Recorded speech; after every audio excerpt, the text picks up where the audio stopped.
growing up in an area, unfortunately, with not a lot of opportunities. I went to a high school that was 5,000 students and only 250 of us graduated. Because of how my parents grew up, they had always instilled in me, you're going to be a professional, right? And so it was either be a doctor, a lawyer, or a police officer. And I was like, that's an interesting combo.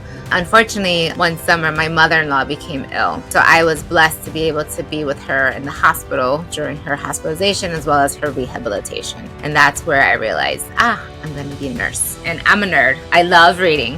Mm-hmm. And so I was like, that's it. I'm missing a book about me for me. So I spent one night, looking at all the databases, and I was like, okay, where's the books about Latina nurses? But I didn't find one for Latina nurses. And so that's where kind of the dream came about. All right, there's not a book out there. I'm going to make one. Latinos in the U.S. in nursing, we only make up less than 8% of the registered nurse workforce. If you look at leadership in academia and practice, it's even lower than that. And so as Latinos, Latinas, Latinx, our numbers continue to increase. Yeah. It's vital that we are represented in these critical services. Welcome to the Nurse on Purpose podcast, where we challenge media stereotypes about nursing and spotlight the incredible and diverse roles nurses play in healthcare. I'm your host, Nello. Every week, I'll be joined by a nurse who is reshaping the narrative.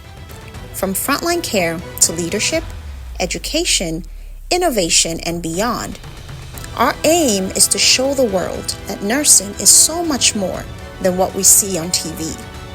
Together, we'll explore how we can collaborate with media and other stakeholders to create authentic and inspiring portrayals of nurses.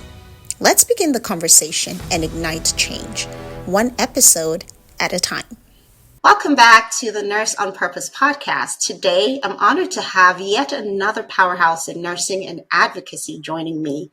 Dr. Tina Loarte-Rodriguez, or as she calls herself, Doctora Tina Loarte-Rodriguez, is a doctorally prepared nurse leader, advocate, and innovator. Dr. Rodriguez is on a mission to champion health equity, patient safety, and community impact. She's also the author of Latinas in Nursing, an inspiring anthology that amplifies the voices of Latina nurses and highlights their invaluable contributions to healthcare.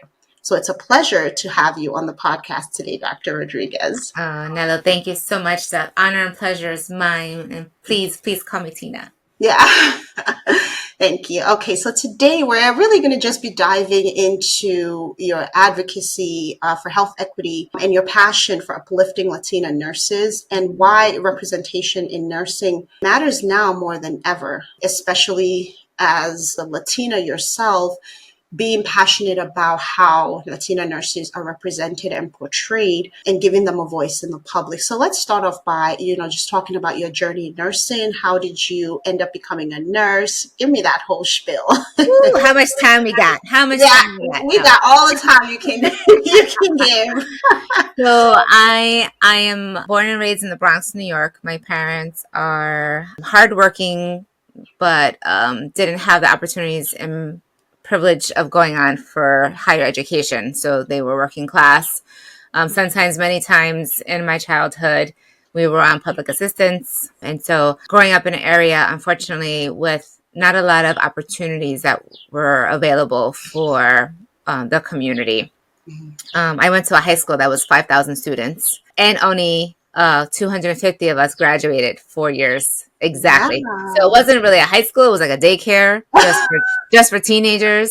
Oh my yeah. But in that, thankfully, my parents instilled in me the power of education and how that's something that could never be taken away from you, as well as the power of kindness. So those are two values that I've been able to carry on through my entire life. And I'm instilling in my children, as well as all of those that I connect with. But because of how my parents grew up, they had always instilled in me, you're going to be a professional, right? And so it was either be a doctor, a lawyer, or a police officer. And I was like, that's an interesting combo. But all right, I could argue and I like to talk back, right? So I was like, maybe law would be interesting. But then in high school, actually early on, I had an affinity for math and science. So then I was thinking, all right, I'll be a doctor. ended up being first generation student at Cornell University, where I took chemistry. And chemistry told me, Tina, you're not ready to be a doctor. So I was like, all right, I hear you. And I actually was a major in human development and family studies, and then ended up doing a concentration in early childhood education. And so in that space, I just loved learning about the brain and the social aspects of humanity, and really loved being around the kids. So I taught actually for a number of years in a variety of settings. I actually did a study abroad in Sweden as an exchange student. Yeah, exactly. So Puerto Rican from the Bronx in Sweden, and I was teaching Somali refugees. Girl. Exactly. What? Exactly. Right. And so just a phenomenal experience. But I ended up becoming a member of Teach for America, a great organization that helps underserved, under-resourced communities get qualified teachers into their systems. And I did that for 4 years. Loved it. I taught middle school math. Loved being with those teenagers and preteens. And unfortunately, one summer, my mother-in-law became ill. And so I was a teacher. I was off from school during the summer. So I was blessed to be able to be with her in the hospital during her hospitalization, as well as her rehabilitation. And that's where I realized, I'm going to be a nurse. So I went back to school and eventually did become a doctor nurse. As you alluded to, right, I do have my doctorate of nursing practice. So I did end up still being a doctor. Yeah, there you go. Awesome. Dreams fulfilled. That's right. Wonderful. And coupling that with passion. You can't get better than that. Yeah. Right. So what led you to create this movement for Latinas in nursing? Like, what is the mission behind this initiative and writing this book? Yeah. So, as I alluded to earlier, I've always been verbal and vocal. I think as early as second grade, I was doing advocacy work. I was collecting money for children in Africa. I ended up running a team for March of Dimes in high school. And then in college, got a little political with my advocacy, but always realized that there's the need to continuously ensure that the people who are impacted by decisions are part of the decision making. Absolutely. Right? So it can't be for me without me. Yeah. Right? Yeah. And COVID just exponentially, made that so much more prevalent, right? And brought it to the forefront. And for me, what was interesting is that I had been really focused on my career in nursing and in my different specialties, and had kind of did not connect the pieces of nursing and advocacy that just go hand in hand. And so obviously, COVID, right, made that a huge reality for me. But in that, I was also recognizing the need for me to take care of myself, as we know, right? Nurses, unfortunately, historically are, identified as martyrs, right? Like we give of ourselves until there's nothing else to give for everybody else, but we couldn't do that, right, in COVID, and we shouldn't be doing that. So I was during 2020, along right with COVID, we also had the social justice movement with the unfortunate the unfortunate murder of George Floyd and Breonna Taylor and so many others who look like me and people that I love. So dealing with all of that, and also trying to care for my family, my team. And also at this time, I was doing my master's in nursing. I was like, okay, there's a lot going on, and I'm doing the things. I have, my COVID bubble. I had my wellness routine. If I was getting sleep, I was socializing in my bubble. I was exercising. I was in therapy. I've been in therapy since before that, but definitely was in it during COVID, and I'm in therapy now. I always like to say that proudly, to socialize it, like getting the help you need for your mental health as well is as important as your physical health. So I always love to champion that and socialize that and normalize that conversation. But I still felt something was missing. And so I was like, all right, what is it? And I'm a nerd. I love reading. And so Mm-hmm. I was like, that's it. I'm missing a book about me for me. So Oh, I spent one night, right, looking at all the databases. And I was like, okay, where's the books about Latina nurses? I identify as Afro-Latina. So I was also looking about books on Black nurses. And I found a handful of those, but I didn't find one for Latina nurses. And so mm, that's where kind of the dream came about of, all right, there's not a book out there. I'm going to make one. The first one came out in 2023 and has had tremendous success. yeah. It sold over like 1,400 copies. Yeah, Wow. yeah. And I just looked at that number the other day and I was like, wow, and Mm, that's really like passive because I have my full-time job still that I'm doing, right? I have my yeah. kids, my family, all the Yeah. other stuff that I'm doing. Yeah. And so just from the need, right? And the Mm, organic permeation of the work going out into the world, over 1,400 copies have been sold. wow. Which prompted me to then do the next one, Latinas in Nursing Volume 2, Yeah. which came out in 2024, but also because I didn't put my story in the first volume. Right. I, I I was like, noticed oops, that. I was like, oops, I forgot to put my story Yeah. in. Yeah. But yeah, but since then it's grown.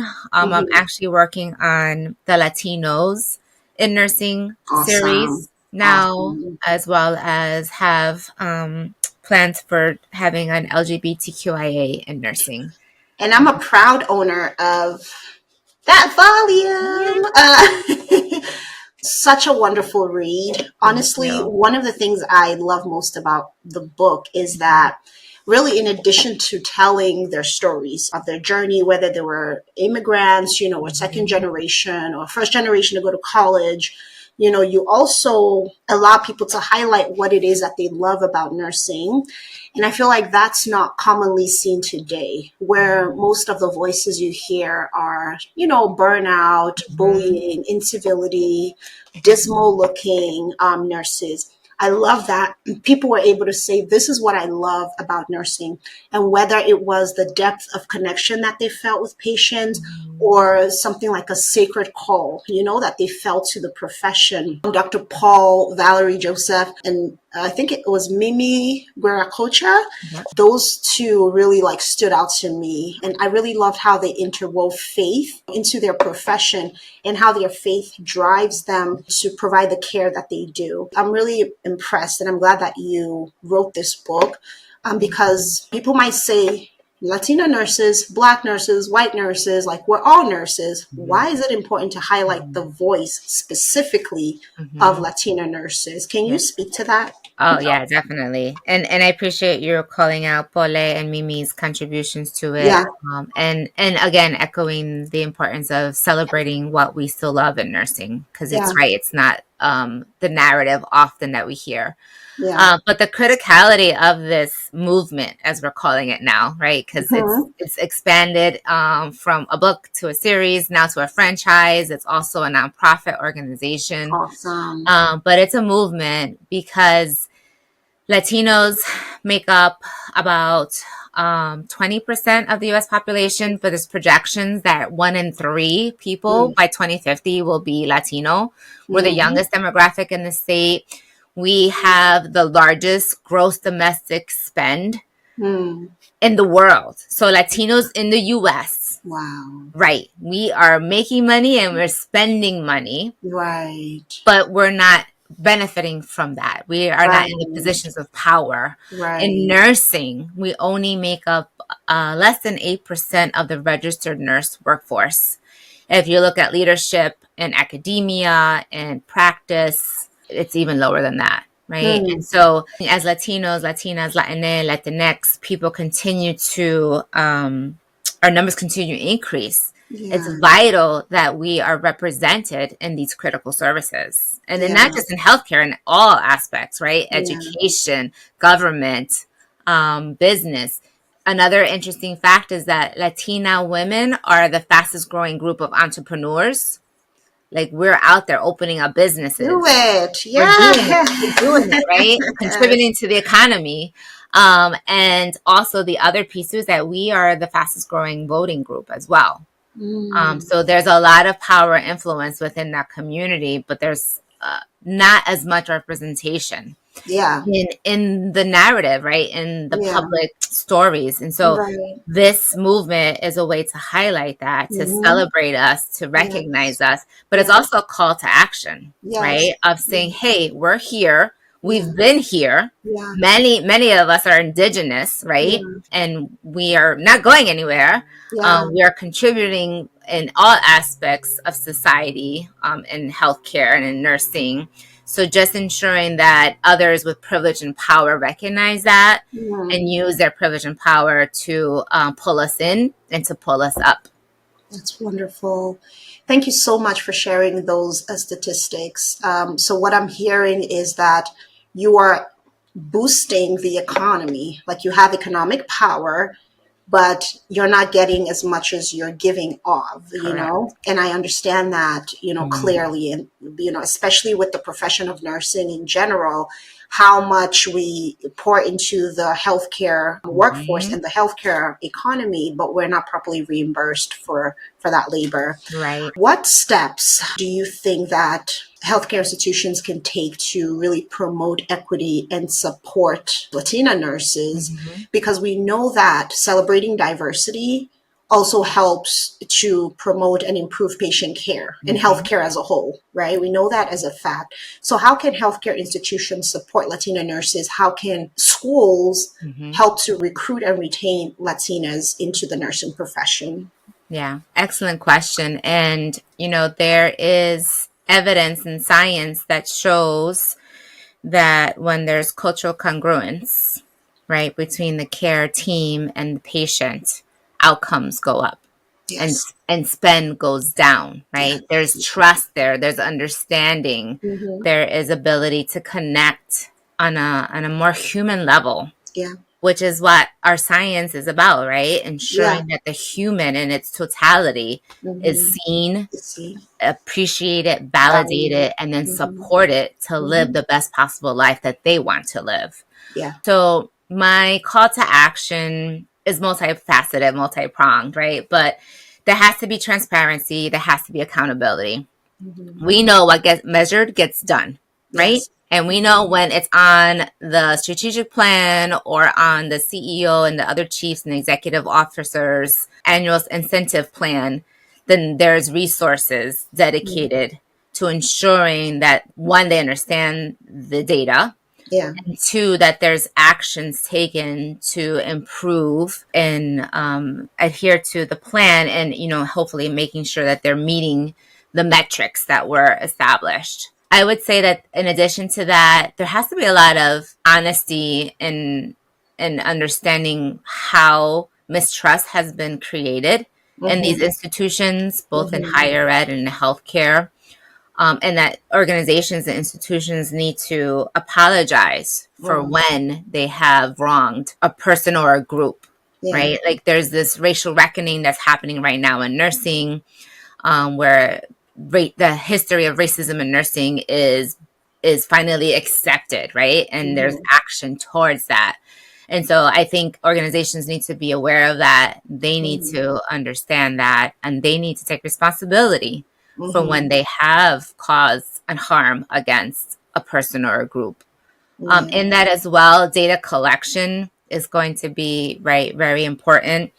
And us Latinos, a lot of times people don't know how to classify us. We make up all race groups, Yeah. right? Some of us identify as black, some of us identify as white, Asian, Mm-hmm. indigenous, native, Mm-hmm. and all the other groups. But more importantly, there's a large affinity of us to identify by our country of origin or Yeah. ethnicity, right? And so understanding that, ensuring your data collection systems are complete enough so that Mm-hmm. everybody feels that there is a box to Right. represent them, right? Absolutely. And to be diligent with that. Mm-hmm. And know that it's not a one and done process, right? As the demographics continue to evolve and change, you're going to Yeah. have to keep your pulse on it. Yeah. So as any good nurse, as any good, process improvement, professional, quality professional, right? It's the plan, do, study, act cycle. Mm-hmm. You have, you get your assessment, you make your, your plan, you Mm-hmm. implement it, and then you check it. Yeah. and you keep iterating on that. I Yeah. would also say don't be in silos. Don't reinvent the wheel, right? Mm-hmm. Partner with other organizations, Yeah. national organizations. There's the Yeah. National Association of Hispanic Nurses, the Society Mm-hmm. of Latinx Nurses. Yeah. There's a number of other professional organizations for various healthcare professions that Mm-hmm. are targeted to underrepresented groups, right? Yeah. Utilize them and leverage their resources and their experience to help with the local initiative that you're planning. Perfect. Awesome. I wanted to, kind of go into the student question, Mm, right? And I know that there might be young women, men who are looking to enter the nursing profession mhm, and maybe want to know what to expect. mhm. What advice would you give to young Latinas who are considering a career in nursing or healthcare? Yeah, absolutely. I love that question, right? I'm an eternal learner. I love Yeah. school. Science and the nursing profession, right, is something that is always evolving. So Yeah. you need to stay up to date on best Hmm. practices. So this is not a profession where you think you're just going to go to school and be done, right? You're Yeah. always going to be constantly learning. And so I love all of that. And my advice to those who are listening, actually for any age, right? Because I was a second career nurse, and we Hmm. have many people that I know of now that after being in one profession for a little bit, they're like, "Oh, I really want to be a nurse," and then they're going into nursing at a later age. So I definitely recommend to anyone who has an interest in nursing, to connect with those in the space now, Yeah. right? Mentorship. Exactly. It's never too early to get a mentor. If you're active on social or on LinkedIn, right? Ensuring that you are able to connect with those people. If you don't have immediate people you can reach out to. Hmm. I didn't know any nurses Hmm. until I was a nurse, Hmm. right? So I didn't have that privilege. But definitely now, with social media, there's the ability to connect with Hmm. people. So definitely capitalize on that. I think also, knowing that, do your research and understanding the steps Hmm. of the different options into Yeah. nursing.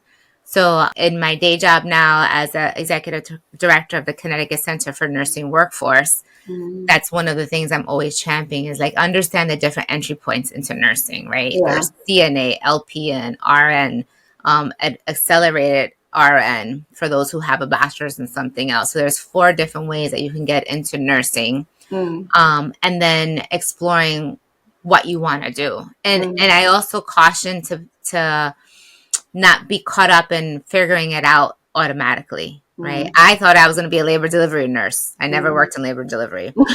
When I was in the OR, I thought I was going to go back to school and become a nurse anesthetist. I never did that, right? But Yeah. that's okay because Hmm. my steps and my skills have just set me up to continue to transition. And nursing Mm. is so diverse. I mean, my motto is nurses belong everywhere decisions are made. Absolutely. And we need a nurse in the White House. We need a nurse to be an astronaut, right? To go Yeah. into outer space. Nurses are in business. Nurses are in policy. I love that. Yeah, so we have the skill set to do everything and anything. And so Mm. stay curious, be patient with yourself. It's gonna Hmm. take time, right? I didn't pass every test, right? Yeah. Yeah. I've made mistakes as a Hmm. nurse, right? Yeah. I've had medical errors as a nurse. Yeah. It is the reality. We're human, right? We are flawed. But ensuring that you are up to date with your competencies, relying on your team and your network, and your support group, using the resources that are available to you, but also being innovative, right? As Mm. I did with Latinas and nurses, I saw a need for something that wasn't there, so I created it. Yeah. There's tons of opportunities for more innovation and development within our Mm. profession. And so if you are curious and you want to do something that you don't see, do it. Don't be afraid to Yeah. do it. Yeah. Wonderful. Thank you so much for sharing that. I do have to mention, because you didn't say this before, But your book was recognized with an Oh, honorable mention it in the was. Latino International Book Award. So congrats on Thank that. you. What is next? What do you envision when you think about the future of nursing, right? What is your hope for the future of nursing in the way Latinas will play a role in it? Yeah. That we are equitably represented, right, in all Mm, aspects, that our expertise and our passion and our skills are appreciated, and so that there is reduced or minimized. I would love for no barriers, right? I would mhm, love for no barriers for us in our communities to be able to have the best opportunities afforded to us. There should be a Latina in every C suite. There yeah. should be Latinas, Latine, Latinx people on every board, us in political office. Yeah. And so just really having it so that our potential, right, Mm, is not stifled and that we're yeah. fully embraced and supported. Because we're pretty awesome. Yes, we've been you doing some are. amazing things for a You long time. are. Listen, if you haven't read this book, you better go ahead and buy it. Like I'm gonna link it in the show notes, Thank but you. yeah, you are pretty awesome. Thank And you. and this is historically. It's Right. not like Latinas just entered the profession yesterday. I love No. that you talked about, Mhm. historical figures in nursing over the years. Yeah. So thank you so much for sharing that. It is Right. my hope that there will be inclusivity and diversity in, of course, our nursing workforce all around so that everyone's talent has a chance to shine. Right. So thank you. I appreciate it. All right. So we are going to transition into the Woohoo. fun part. Okay. So do you watch any shows? Have you watched any in the past? What are your thoughts about nursing portrayals in the media? Oh, what show, what genre, right? Like we just got Yeah. this new ER, the modern ER. It's the Pit now on Yeah. HBO. Yeah. Obviously Grey's Anatomy, Yeah. Scrubs, right? Yeah. So it's funny how all these healthcare shows have doctors and it's the nurses, right? We're the love item, right? Yeah. Or we're the we're the ones that are causing drama. And I'm like, well, wait, that's come on. We do more than we don't do that by ourselves, and there's more to nursing that they're not portraying. So Yeah. yeah, Yeah. Love to see that. Okay, so let's play our game. okay, You know how it goes. My yeah, jar is right here. I'm going to pick out a category. And you, Doctora Tina, will turn into a screenwriter of your own show, right? If you had a nurse character or a nurse lead, how would you want that nurse to be portrayed? Okay? Shake, shake, shake, shake, shake. I hope everyone has watched like an episode by this point because they should know what the game is about. All right, let me I close my love this eyes. game. Girl, pray to God I pick something good. Okay, listen, I have got a telenovela. Yes, Are you kidding me? This game is meant to be. I'm just going to oh tell you. goodness, It's love meant to it.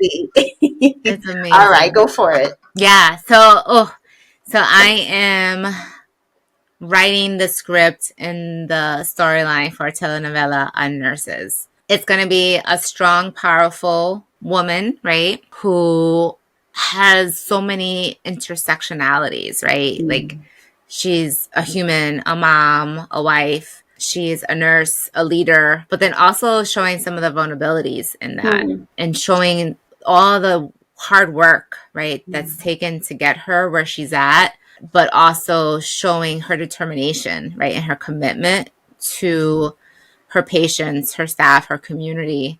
The telenovela theme is perfect because it'll be a great way to also educate the community, right, on Mhm. certain health topics from the nursing perspective, right? Because a lot of Yeah, these shows right now are from the doctors, and yep, yeah, doctors are great, but right, like nurses are the largest workforce, yes. and we have a lot more patient care and interaction, right? Mhm. So showing those components of it and really showing the empathy and the communication that goes into the patient's care and building and sometimes rebuilding Yeah, and healing that yeah, mistrust yeah, that they've have experienced with the yeah, system. yeah. I would also love to see obviously this show is going to have a whole bunch of nurses in it. So there's going to be the nurse executive, right? Yeah. The nurse recruiter, the Yeah. nursing students. Yes. Get it. And nursing faculty, but Yes. just being able to highlight, right, the complexity of Awesome. our expertise. It's got to and what have we some bring. drama too. Of 'cause, course, I that mean, too, it right? is. Of course, a couple love stories in there and some dramas. Wonderful. Yeah. Thank you so much for sharing. That was awesome. Where can people connect with you if they wanted to reach out, buy the book, all of that? Yeah. So I did give up social for Lent. So I'm not on TikTok or Instagram at the moment. I'm on LinkedIn because that's kind of more, I think, work related than social. But also on the website, latinasandnursing.org. Awesome. You can always reach out to me there. Yes, and all of that will be in the show notes. If you could suggest anyone to be a guest on the show, who would it be? I think you need to have on Dr. Roberto Roman next. Okay. He is an amazing nurse, scientist, DNP, PhD prepared, working in LGBTQI health down in Florida. So, he has some great experience and expertise in dealing with that really, really critical population right now that unfortunately is under attack. So I would definitely highlight him to be a guest next. Such a pleasure to have you. Thank you so much for joining me. This was great. Thank you guys so much for tuning in. It's been a pleasure talking to Dr. Tina today. And I hope you guys tune in for more episodes in the future. Take care. Until next time. Bye-bye.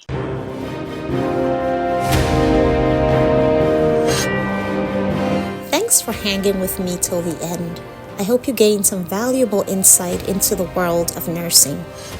If today's episode inspired you, please like, subscribe, and share with someone who needs to hear about the amazing work nurses are doing.